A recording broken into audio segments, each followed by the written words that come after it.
For 8 years she begged her husband for a child. For 8 years he told her that her body simply was not ready. For 8 years she suffered from pain while he stroked her head and prescribed useless pills. And then another doctor extracted a blackened piece of metal from her uterus and asked, "Did you know there was a banned contraceptive device inside you?" She did not know. But her gynecologist husband knew perfectly well, because he had put it there himself. Welcome to the She Defied Age channel. Before we continue, please let us know in the comments section which region you are connecting from. We genuinely value this information. We wish you a deeply engaging experience with this remarkable narrative that is about to unfold. Chapter 1: The Examination. Welcome. My name is Nadia and I want to share a true life story with you. When Dr. Caroline Fletcher paused mid-examination and quietly asked who had been monitoring her condition before this visit, Grace simply answered that her husband handled everything. He was an obstetrician after all. But the doctor did not respond immediately. She placed her instruments on the sterile tray and said that additional blood work was urgently needed because what she was observing internally should not exist. Her measured tone sent a chill through Grace's entire body. She could not yet comprehend what had disturbed this seasoned medical professional so profoundly. In that instant, the reality she had known for years, where Mitchell was both a devoted spouse and a reliable physician, fractured for the very first time. Grace remained in the examination chair, attempting to dismiss the peculiar nature of the doctor's inquiry. Caroline Fletcher struck her as a meticulous and thoughtful practitioner, not someone prone to careless remarks. Her clinic occupied a modern facility on the quieter side of town, and Grace had only ventured here because the discomfort had grown intolerable. For the previous 7 months, she had endured stabbing sensations in her pelvic region that arrived without warning, forcing her to bend forward and grip whatever surface was nearest. Her monthly cycle had become completely erratic. The bleeding was agonizing and struck at unpredictable intervals. Each time she raised concerns, Mitchell assured her that such fluctuations were entirely expected at 44 years of age, and that her system was simply recalibrating. Yet something within her rejected his reassurances. Her instincts whispered that what was occurring inside her body was anything but ordinary. When Mitchell departed for a medical symposium in Denver, she resolved to make this clandestine appointment with an independent specialist. Dr. Fletcher examined her sonogram findings with careful attention, occasionally shaking her head in a subtle manner. Her expression remained clinically neutral, but Grace detected how her brow furrowed with concentration. The physician adjusted the probe angle multiple times, searching for a clearer visual. At last, she withdrew the device and turned to face her patient. Something in her demeanor made Grace instinctively clench her jaw. This was not mere professional curiosity. It bordered on disbelief at what the imaging had revealed. "You mentioned your husband has been overseeing your care for 6 years," she inquired while sanitizing her hands. "And what treatments has he prescribed throughout this period?" Grace searched her memory. Typically it involved hormonal supplements, analgesics, and occasionally vaginal suppositories for inflammation. Mitchell consistently maintained that he understood her physiology more intimately than any outside practitioner could. Dr. Fletcher approached the ultrasound display and indicated an asymmetrical shadow within the uterine cavity. "Do you see this formation?" she said with evident strain in her voice. "This is a foreign object and based on all indicators, it has resided there for an extended duration. It resembles an outdated copper intrauterine contraceptive that has migrated into the surrounding tissue." Grace felt the color drain from her cheeks. "A copper device," she repeated, scarcely believing what she was hearing. "I have never consented to any intrauterine insertion. I would certainly remember if someone had placed something inside me." The physician retrieved the medical file Grace had brought and leafed through its pages. "There is no documentation here of any contraceptive device installation," she confirmed. "But objects like this do not materialize spontaneously. Someone placed it there, and this did not occur recently."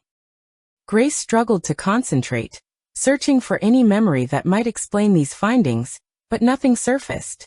She had always harbored deep reservations about intrauterine devices, viewing them as invasive and potentially harmful.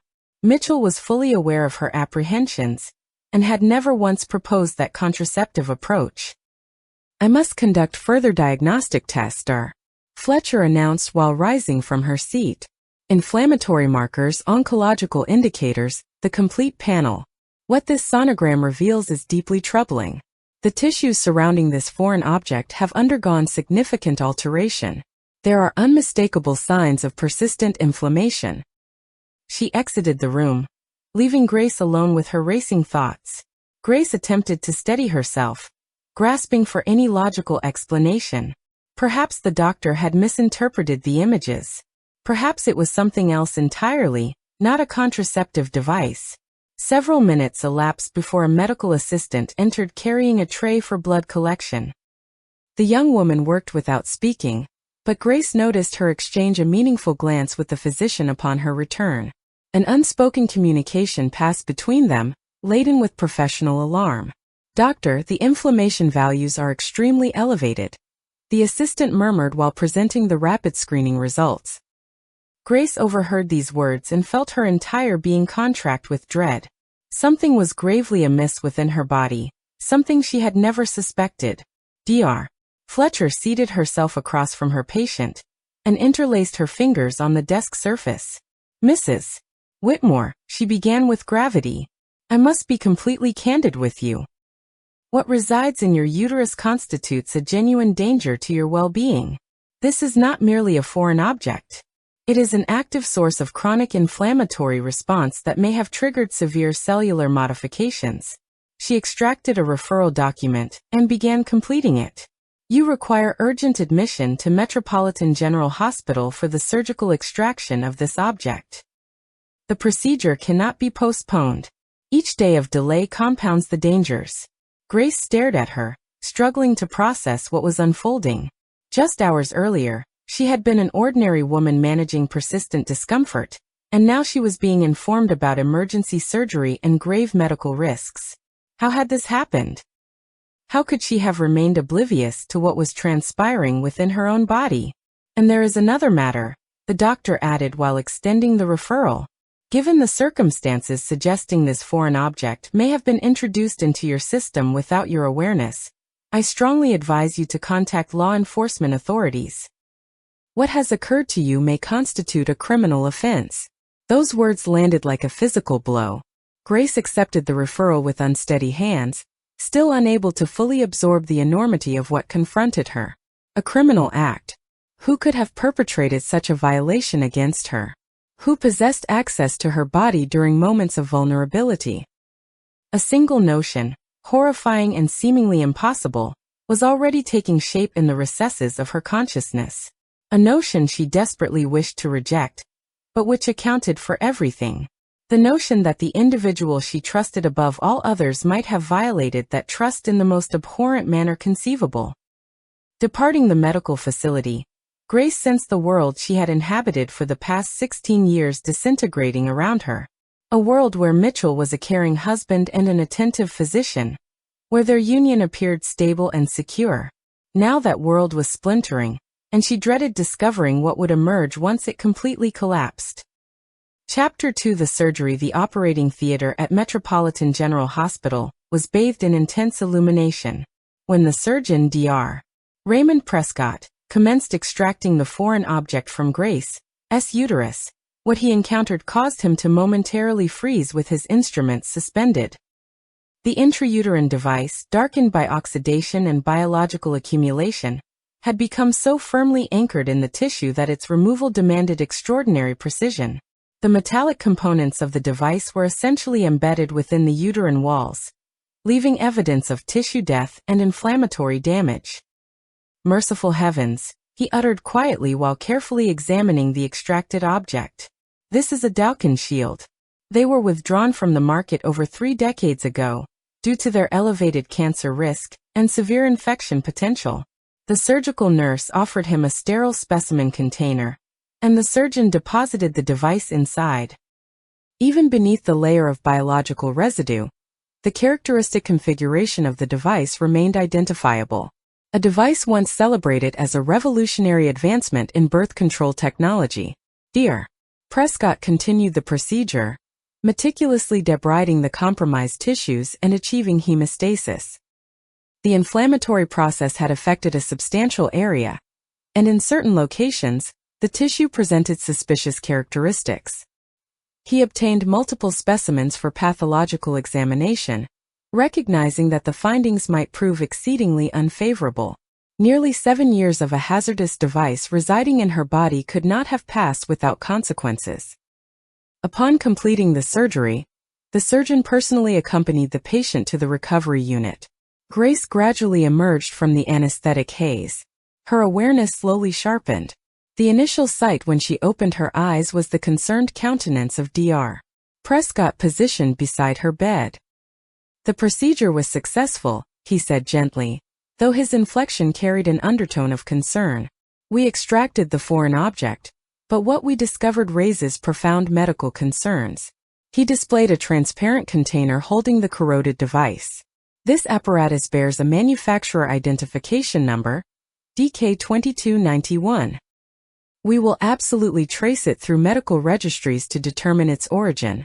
Grace gazed at the piece of metal that had been contaminating her system for 7 years, and could not accept the reality before her. The device appeared menacing. Its surface was coated in a discolored film, and the sharp projections had clearly traumatized the adjacent tissues. How could something of this nature have been placed inside her without her knowledge? How could she have remained unaware of this foreign presence? Dr. Prescott explained that older generation devices were frequently inserted without sufficient pain management, and patients might have no recollection of the procedure, particularly if it was performed under general anesthesia during another surgical intervention. But the primary concern was not the device's presence itself, but the ramifications of its prolonged existence within her body. The blackened shield was removed from distribution precisely because of its capacity to induce malignancies and severe pelvic infections. Several hours later, a woman in formal attire entered the room and identified herself as Detective Mariana Santos. She produced a recording device and notepad, settling into a chair adjacent to the bed. Her arrival signified that the matter had acquired official status, that what had transpired was being investigated as a potential crime. "Mrs. Grace Whitmore," the detective commenced, "I need to pose several questions regarding how this device might have been introduced into your body. Did your husband have access to your medical documentation? When did you last undergo general anesthesia?" These inquiries struck her with the force of successive impacts, each one drawing her nearer to the dreadful reality. Grace endeavored to focus, mentally cataloging all medical procedures from recent years. She had experienced general anesthesia on only a single occasion, 7 years prior when she underwent a laparoscopic procedure for ovarian cysts. At that time, Mitchell had insisted the surgery occur at his affiliated surgical center, rather than the municipal hospital.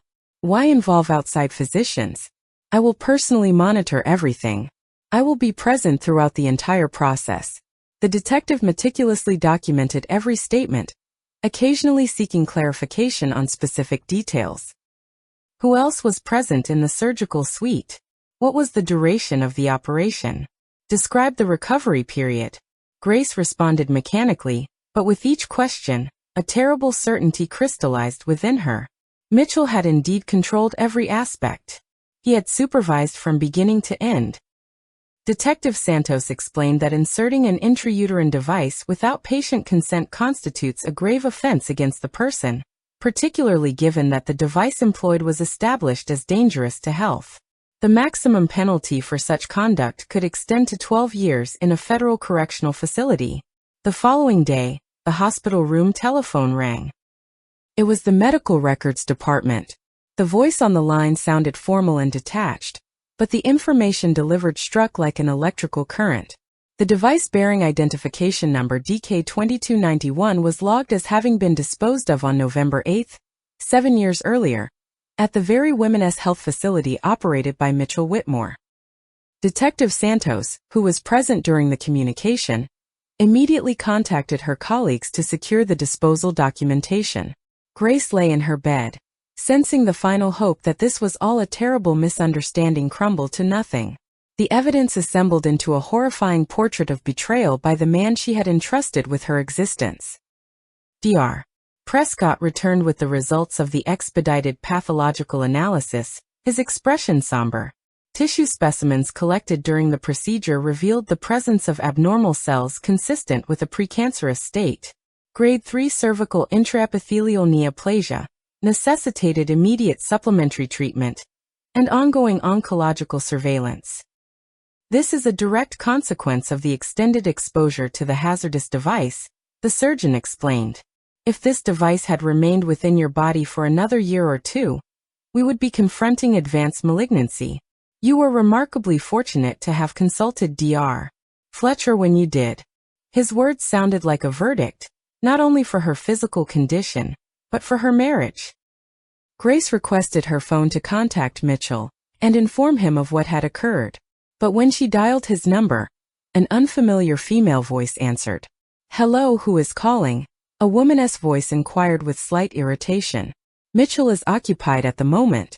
He is attending to a patient requiring special attention." Grace disconnected without speaking, recognizing that her husband's deception extended far wider than she could have conceived.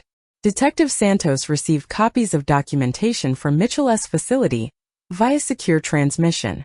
According to the Medical Device Disposal Registry, device DK2291 had been recorded as defective and designated for destruction. The signature beside the entry belonged personally to the facility director, but instead of being destroyed, the device had been utilized for the covert sterilization of his own wife. Detective Santos explained to Grace that they now possessed sufficient evidence to initiate criminal proceedings. Witness accounts, medical documentation, expert analysis findings, everything indicated the deliberate actions of Mitchell Whitmore. All that remained was to secure his confession or locate additional evidence confirming the motivation for the offense. Grace lay in the hospital room staring at the ceiling tiles and struggling to comprehend the magnitude of the betrayal. The man she had lived with for 16 years, to whom she had entrusted her body and her heart, was capable of unspeakable cruelty. He had not merely deceived her. He had systematically undermined her health, stripped her of the capacity for childbearing, and exposed her to the threat of cancer. But the most devastating realization was that throughout this time, Mitchell had performed the role of a devoted husband and concerned physician.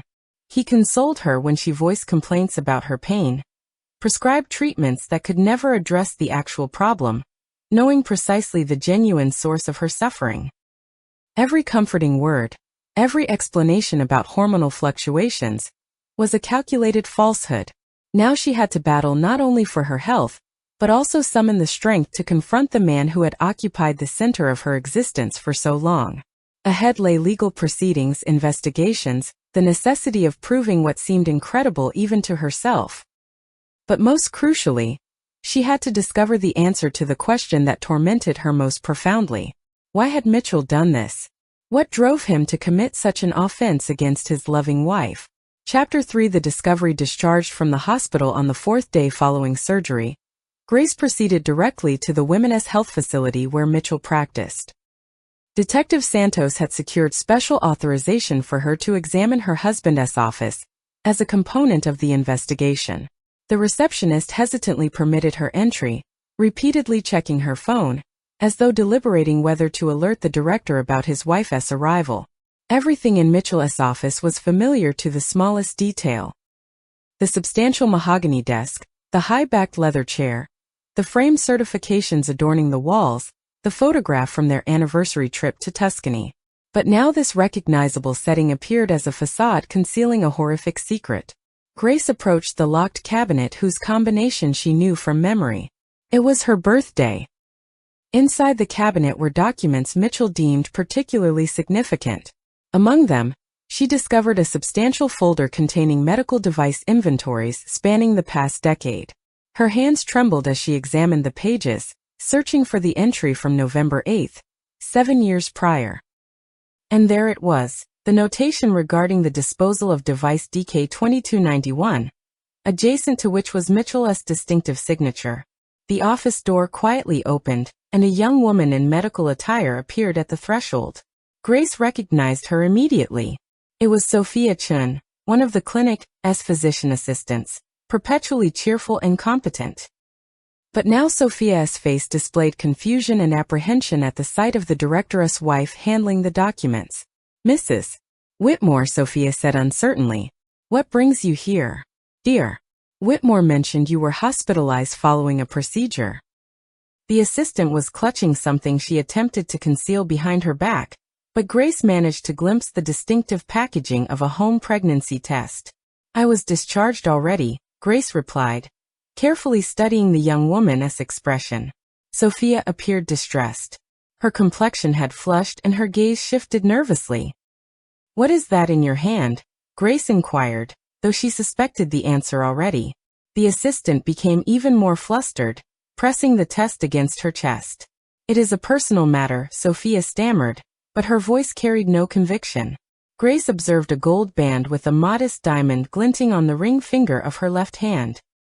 The ring bore a striking resemblance to her own engagement ring, which Mitchell had presented 16 years earlier. "That is a lovely ring," Grace commented, indicating the assistant's hand. "Where did you acquire such a piece?" Sophia instinctively concealed her hand behind her back, but the moment had passed. "It was a gift from someone special to me," she replied softly, and a defensive quality entered her voice, as though she were protecting something precious. Grace felt everything within her constrict with the anticipation of further revelations. Did Mitchell's betrayal extend even further than she had imagined? Did he maintain a mistress in addition to the secret sterilization? Someone to whom he gave identical jewelry he had once given his wife? Sophia attempted to exit the office, but in the corridor, an older woman with a noticeably rounded abdomen called out to her.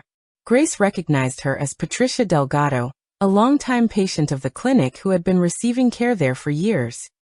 The woman appeared fatigued but radiant, clearly expecting a child at an advanced maternal age. "Sophia, thank you immensely," the pregnant woman said while embracing the assistant. "If not for your help, I cannot imagine how we would have managed the living arrangements for me and my children. Dear, Whitmore is such a generous man. He assisted with the lease paperwork. My older ones are thrilled they will have another baby sibling." Grace froze upon hearing these words. It meant Mitchell had fathered children with other women, and was assisting them with housing arrangements. How many secrets was the man she considered her husband concealing? Sophia noticed that Grace had overheard the exchange, and her face drained of color with fear. "Mrs. Delgado, not here," the assistant whispered, attempting to guide the pregnant woman away from the director's office. But the damage was done. Grace had heard sufficient to comprehend the scope of the deception. Mitchell had not only stripped her of the ability to bear children, but was fathering them with other women. The patient departed. Sophia remained standing in the corridor, uncertain how to proceed. Grace emerged from the office clutching the registry and approached the assistant. "How many children does he have?" she asked, looking directly into the young woman's eyes. Sophia attempted denial, but her expression betrayed everything. "I am not certain what you mean," she mumbled, but her voice quavered with distress. "Dr. Whitmore simply assists patients. He is an excellent physician." Grace shook her head, recognizing that the assistant was either deceived herself or complicit in this elaborate scheme. At that moment, the receptionist's telephone rang. She had been observing them from her station. Grace caught fragments of the conversation, from which she understood someone was inquiring about the events transpiring at the facility. "Yes," the receptionist said into the phone. "Your wife was here searching for something in your office. Sophia encountered her, and they were discussing something." Grace understood her time was limited. Mitchell would certainly learn of her visit, and attempt to conceal or destroy the incriminating materials. She rapidly photographed the registry page containing the device disposal entry, along with several other suspicious notations using her phone. Sophia stood nearby, clearly experiencing internal conflict. On one hand, she remained loyal to Mitchell. On the other, she witnessed his wife's suffering and knew something was terribly wrong. The pregnancy test in her grasp provided eloquent evidence that she was more than merely an assistant to the facility director. Grace decided to take a calculated risk. "Is it his?" she asked, pointing toward the test in Sophia's hand. The assistant did not respond, but her silence communicated more than any words could. Tears gathered in her eyes, and she clutched the test to her chest, as if shielding her future child from a harsh world. "He promised me he would end his marriage," Sophia finally said, barely audible. "He told me you were ill, that you were unable to bear children, that your relationship had been finished for years. I did not know that he was responsible for making you ill." These words constituted a confession, confirming Grace's most dreaded suspicion. "How many children do you share?" Grace asked, feeling her world tilt with horror. Sophia lifted her gaze, her eyes brimming with tears and regret. "Two," she whispered. "Emma, she is 6. And Lucas, he is 4. They believe their father works in another city, which explains his infrequent visits." Grace felt the ground vanish beneath her. It emerged that while she was suffering from the agony caused by the embedded device, Mitchell was constructing a parallel family with a young assistant. He was raising the children he had denied her. He assumed the role of a loving father to some while remaining an indifferent spouse to another. The receptionist concluded her conversation and moved toward them, clearly having received instructions from Mitchell. "Mrs. Whitmore," she said with forced courtesy, "I must ask you to vacate the premises. The director indicated you do not have authorization to be present without his accompaniment." Grace knew her opportunity had expired. She quickly departed the facility, carrying with her the photographic evidence and the terrible knowledge of her husband's double existence. In her vehicle, she contacted Detective Santos and reported what she had learned. Now they possessed not only proof of an offense against her health, but also a motive explaining Mitchell's actions. Chapter for the evidence. Detective Santos listened attentively and promised to immediately interview Sophia Chen as a witness. She also intended to secure a warrant to search Mitchell's residence and workplace to seize all documentation that might illuminate his criminal conduct. Grace drove home, acknowledging that her life was utterly shattered. The man she trusted most completely in the world was capable of monstrous betrayal. He had not only robbed her of her health and the possibility of motherhood, but had also deceived her for years, establishing a family with another woman. Now she had to discover the strength for a final confrontation with the man who had been the center of her world for so long. Ahead lay the courtroom, the exposure, the requirement to prove what seemed inconceivable. But most importantly, she needed to learn to live again, liberated from illusions about the love and loyalty of the man who had betrayed her in the cruelest manner. The house welcomed Grace with its customary stillness. But now that stillness felt ominous, saturated with concealed secrets and falsehoods. She entered Mitchell's home study where his personal laptop sat, a device she had never had occasion to access before. She guessed the password on the second attempt. It was his medical license number, the credential he considered his greatest professional achievement. The desktop was meticulously organized. Folders contained medical documents, research publications, images from professional conferences, but one folder bearing an unusual designation stood out: Eternal Bond, which immediately captured her attention. Grace clicked on it and her heart ceased beating at what materialized on the screen. Inside the folder were hundreds of photographs of Sophia in intimate positions, images of their shared vacations, romantic meals and excursions with small children. In one photograph, Mitchell was holding a girl of approximately 6 who bore an unmistakable resemblance to him. Beside her stood a younger boy, also possessing his distinctive features. These were the Emma and Lucas that Sophia had referenced. But the most horrifying discovery was the correspondence spanning over 6 years. Grace opened the message file and commenced reading, feeling everything within her constrict with horror at every line. The correspondence began with routine professional matters, but progressively shifted into personal declarations and future planning. In one message dated 4 years prior, Mitchell wrote to Sophia about his intentions. "Do not concern yourself, my love. I resolved the situation with Grace permanently. I provided her with a small present during her cyst procedure. She absolutely will not be producing any children now, and we can be together without further complications regarding inheritance." Grace reread the message multiple times, unable to accept her own eyes. It meant Mitchell had coldly orchestrated her sterilization, discussing it with his mistress as though it were a mundane administrative task. He had not simply succumbed to an impulsive decision during surgery. He had prepared for this crime with premeditation. The correspondence became increasingly cynical. Mitchell told Sophia how he comforted his wife when she complained of discomfort, how he prescribed ineffective treatments while knowing the true origin of her suffering. He even made light of it, calling himself a brilliant physician who had resolved two problems simultaneously, eliminating the need to have children with his wife while gaining the opportunity to establish a new family. In another folder, Grace discovered scanned copies of financial documents that completely destroyed her image of her husband. Monthly transfers to Sophia Chen for $4,000, designated as child support for Emma and Lucas. It emerged that Mitchell was officially maintaining 2 children by his mistress, while convincing his wife that their household finances would not permit them to have children of their own.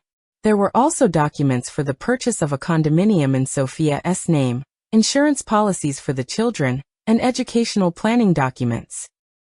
Mitchell had created a complete parallel family into which he channeled not only money, but also emotional investment. In the correspondence, he called Emma his treasure and Lucas his little man. Meanwhile, he viewed his wife as an encumbrance to be discarded in the least conspicuous manner possible. It proved especially painful to read the messages from recent months, where Mitchell discussed separation plans with Sophia. He wrote that he would wait until Grace developed cancer from the embedded device. Then he could divorce her under the pretense of being unable to cope with the emotional burden of his wife's illness. Public sympathy would favor him, and the assets would remain under his control. Grace saved all the discovered files onto external storage, understanding that these were the crucial pieces of evidence of her husband's crime. But emotionally, she was completely devastated, recognizing the extent of the betrayal. The man she had lived with for 16 years had not merely deceived her. He had methodically destroyed her life, planning every step of that destruction. The phone rang. Detective Santos's name illuminated the screen. "Mrs. Whitmore," the familiar voice said. "I have information for you and it is not encouraging. We received the results of the additional tissue analysis collected during the surgery. You have precancerous changes of the 3rd degree. This is a direct consequence of the extended presence of the hazardous device in your system." Grace listened to the detective's explanation, feeling numbed by horror. It meant Mitchell had not merely deprived her of the ability to have children. He had effectively condemned her to an agonizing death from cancer. If she had not consulted Dr. Fletcher, she would have had advanced malignancy within a year or two with minimal prospects for recovery. Detective Santos continued to explain the legal dimensions of the case. Mitchell now faced charges not only of causing grievous bodily harm, but also attempted murder. The maximum sentence for the combined charges could extend to 20 years imprisonment. The detective also informed her that she had obtained a warrant to search the residence and seize all documents related to the case. Grace told her about the discovered correspondence and financial documents that confirmed the motive for the crime. Detective Santos listened carefully and requested that she not disturb the computer until forensic experts arrived, so as not to compromise the integrity of the digital evidence. The search was scheduled for the following morning, but the detective cautioned that Mitchell might attempt to return home and destroy the evidence. Chapter 5: The Confrontation. Just as Grace concluded her conversation with Detective Santos, she heard the front door open in the entryway. Her heart stopped with fear. She had not anticipated Mitchell returning so early. "Darling," his voice called out from the hallway. "I came back ahead of schedule. I have something special for you." His tone sounded as it always had, warm and attentive. But now that warmth felt like a revolting disguise. Grace quickly closed all the files on the computer, but left the screen displaying the correspondence open. Let him see that his secret was exposed. Let him understand that the deception was finished. She took the container with the extracted device from her bag, which Dr. Prescott had given her as physical evidence. Mitchell's footsteps approached the study and Grace prepared herself for the most difficult conversation of her existence. She was about to look into the eyes of the man who had systematically been destroying her for 7 years while performing the role of a devoted husband and a caring physician. She had to find the strength to resist his lies and manipulations. The study door opened and Mitchell appeared at the threshold with a bouquet of white lilies in his hands. He looked refreshed and content, clearly anticipating a reunion with his wife after a week apart.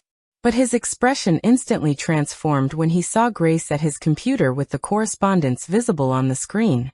"Grace," he said uncertainly, "what are you doing in here? Why are you accessing my computer?" His voice wavered, and his eyes darted between the screen and his wife's face, attempting to assess the magnitude of the catastrophe. The lilies dropped from his grasp and scattered across the floor, symbolically terminating the facade of their family life. Grace silently rotated the monitor toward him, so he could read his own words about providing her with a small present during the surgery. Mitchell went ashen, realizing his most terrible secrets were exposed. Fear flickered in his eyes, then anger, then fear again. He knew his career, reputation, and freedom were suspended by a thread. "This is not what you believe," he began, searching for an explanation for the inexplicable. "I can clarify everything. It was a medical necessity. You do not understand all the circumstances." But his voice sounded unconvincing, even to himself. His words were confused, and his hands trembled with nervous tension. Grace rose from the desk and walked toward him, holding the container with the corroded device. "Here is your small present," she said quietly, but her voice was steady. "For 7 years you poisoned me from within with this hazardous object, stripped me of the ability to have children, drove me toward a precancerous condition, and all this time you performed the role of a loving husband." Mitchell attempted to grab the container from her hands, but Grace stepped back. His mask finally slipped, and she saw the true face of the man she had lived with for half her life. It was the face of a predator trapped in a corner, prepared to do anything to preserve his own existence. A man for whom she had never been anything more than an obstacle to happiness with another woman. Mitchell stood in the study doorway. His face rapidly shifted expression from surprise to comprehension, from fear to desperation. The lilies lay on the floor, their white petals scattered across the carpet, creating a stark image of a demolished illusion. He saw his correspondence with Sophia on the computer screen, understood that his most terrible secrets were exposed, but still attempted to discover a means of escape from the situation. "Grace, what are you doing in here?" he repeated, taking a step into the room. "Why are you examining my private files? This is a violation of personal boundaries. You have no right." His voice trembled with nervous strain, and his hands clenched into fists. He was still attempting to perform the role of the aggrieved husband whose privacy had been violated. Grace slowly turned to him, holding the container with the corroded device in her hands. Her face was pale, but her eyes burned with the cold fire of righteous anger. "Is this your surprise?" she asked quietly, raising the container. "For 7 years, you poisoned me from within with this hazardous object, stripped me of the ability to have children, drove me toward a precancerous condition." Mitchell lunged at her, attempting to seize the evidence from her hands. "Give that to me," he shouted, losing the final remnants of his composure. "You do not understand what you are doing. This could destroy my career, my standing in the community." Grace evaded him, pressing the container to her chest. For the first time in all their years of marriage, she saw her husband's true face without masks or pretense. At that moment, footsteps sounded in the hallway, and Detective Santos's voice cut through the tense silence. "Mitchell James Whitmore," she said in an official tone while entering the study accompanied by 2 police officers. "You are under arrest on suspicion of causing grievous bodily harm and attempted murder. You have the right to remain silent." Mitchell turned toward the newcomers. His face was contorted with terror. "This is a misunderstanding," he began, attempting to maintain his dignity. "I am a respected physician, a facility director. I have an impeccable reputation. You cannot arrest me based on the delusional accusations of my emotionally unstable wife." Detective Santos produced handcuffs. Her face remained professionally impassive. "We have all the necessary evidence, including medical examination results, device disposal documents, and witness testimony. Your wife has provided us with correspondence in which you yourself confessed to the crime committed." Just then, Sophia burst into the house. Her face was streaked with tears, and she was clutching her mobile phone. Mitchell, she cried. The receptionist at the clinic called me and said the police arrived. What is happening? Seeing the handcuffs in the detective's hands, she rushed to her lover, attempting to shield him. I will tell you everything, Sophia sobbed, turning to Detective Santos. It was his concept, not mine.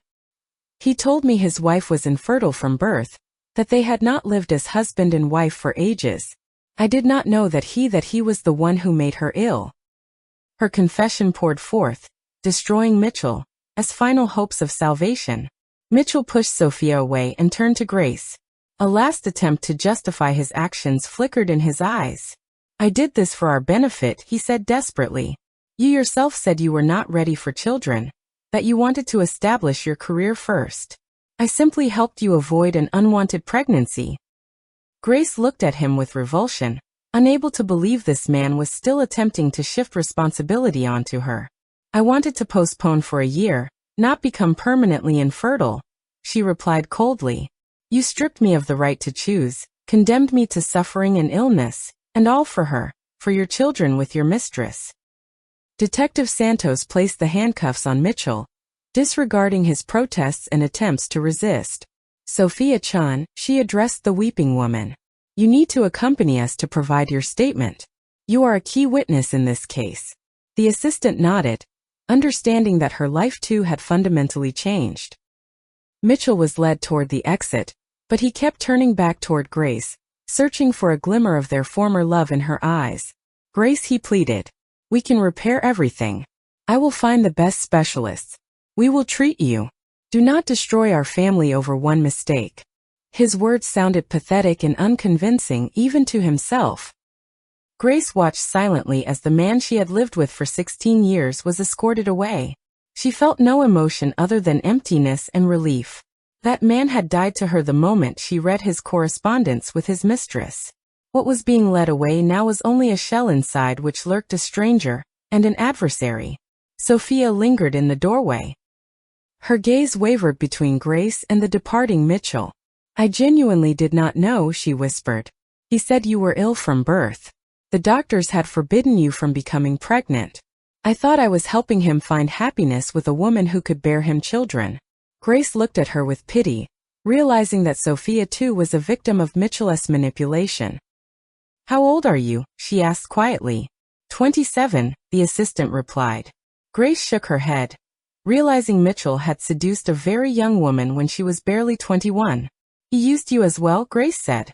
He promised to divorce me, marry you, but in reality he simply wanted a young mistress and children on the side.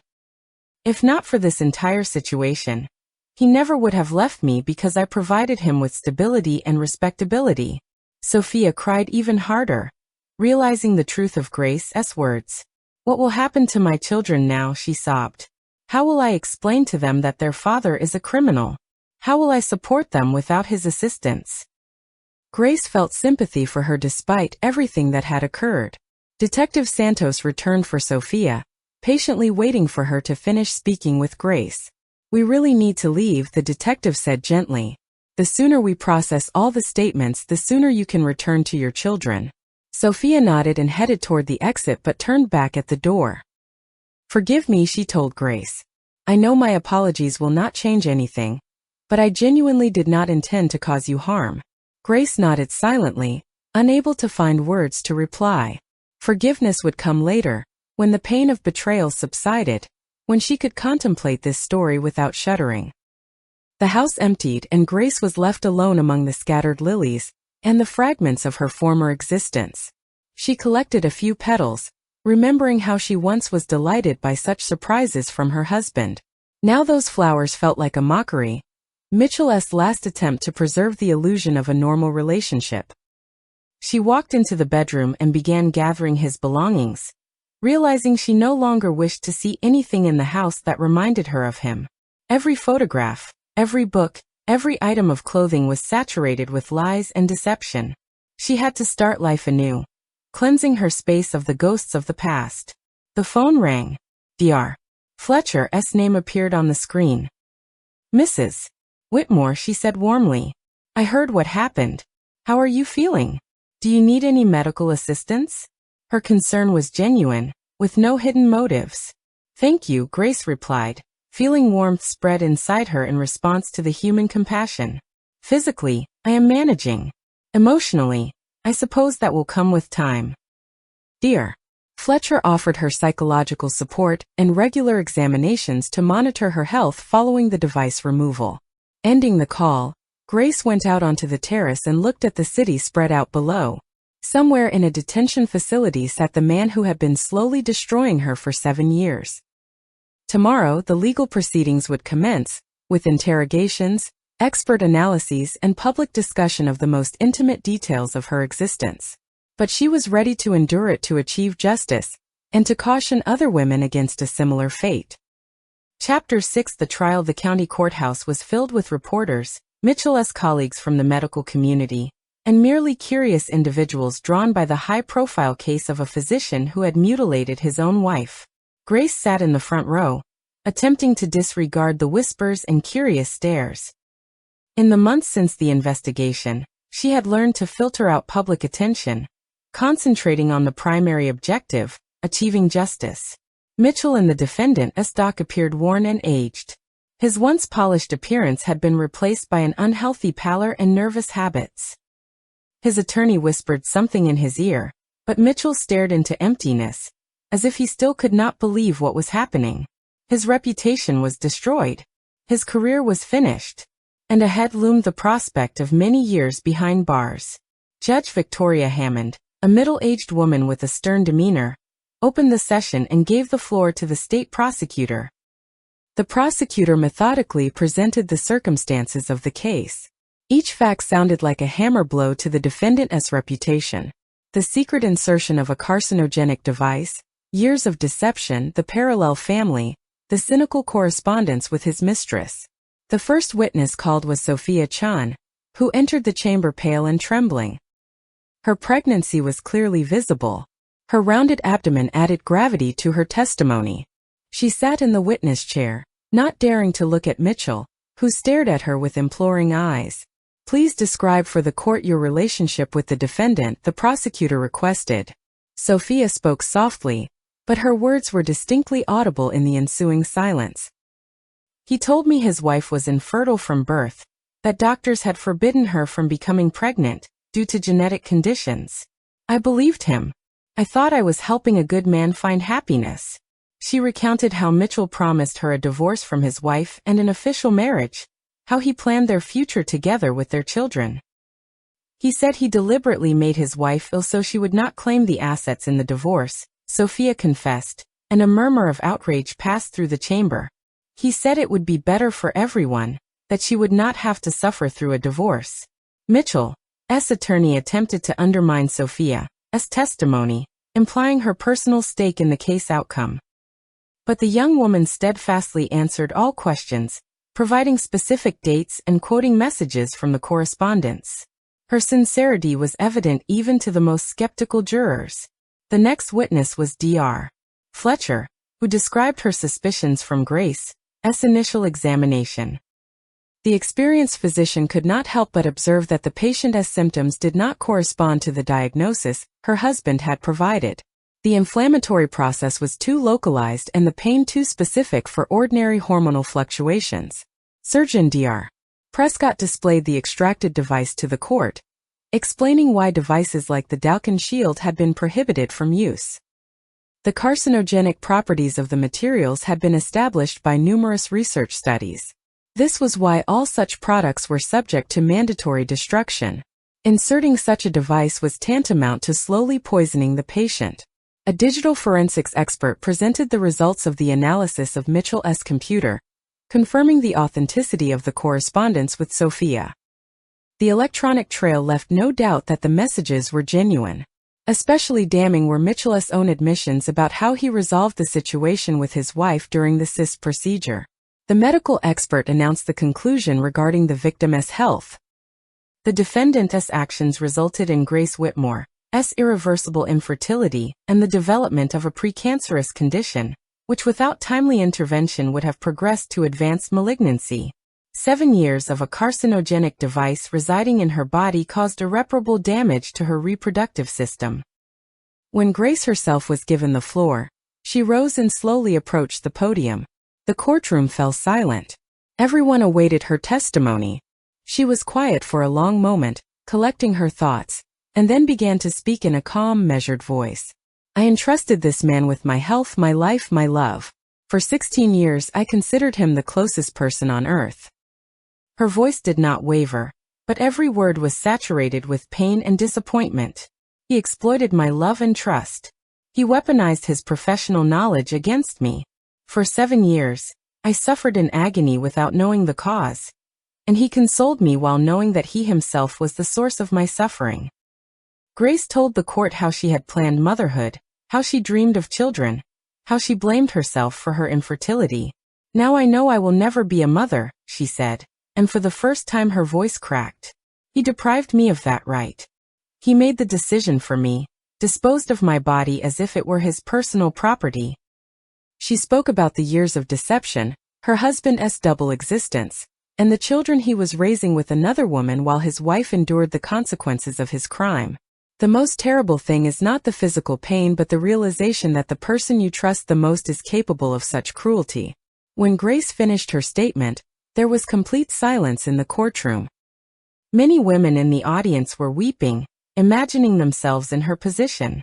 Even some of the jurors could not contain their emotions, listening to the account of years of suffering and betrayal.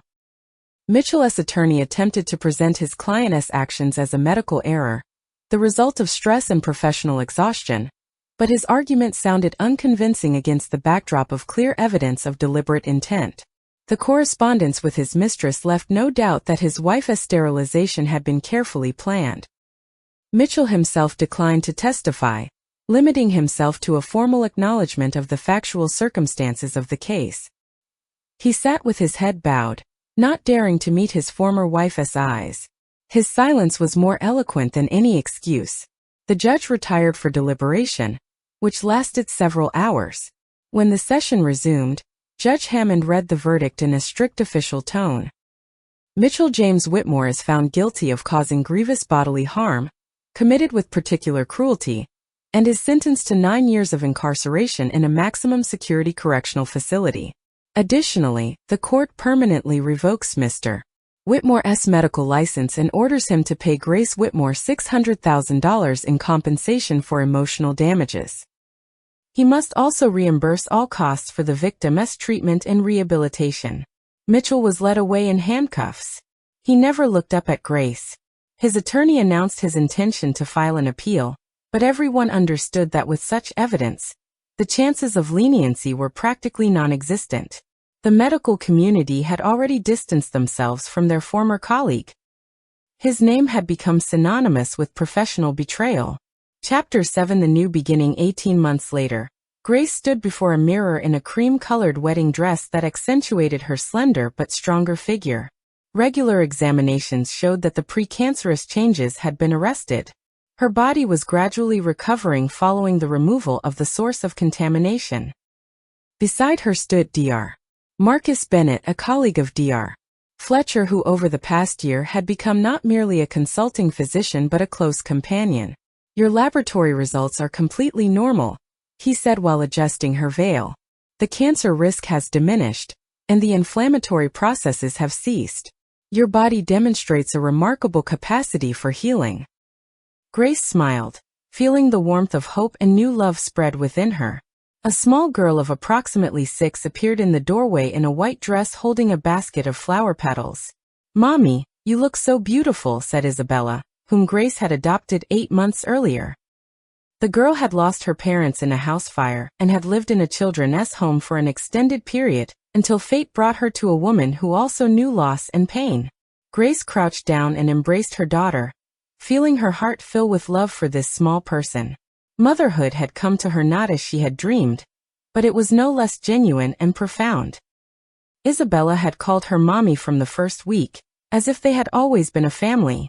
Marcus, as she now addressed her future husband, offered her his arm. "It is time," he said softly. "The guests are waiting, and the officiant prefers punctuality." Grace took his arm, feeling confidence and peace. Ahead lay a new existence built on honesty, trust, and authentic love. Leaving the house, she turned and looked at the windows of the residence.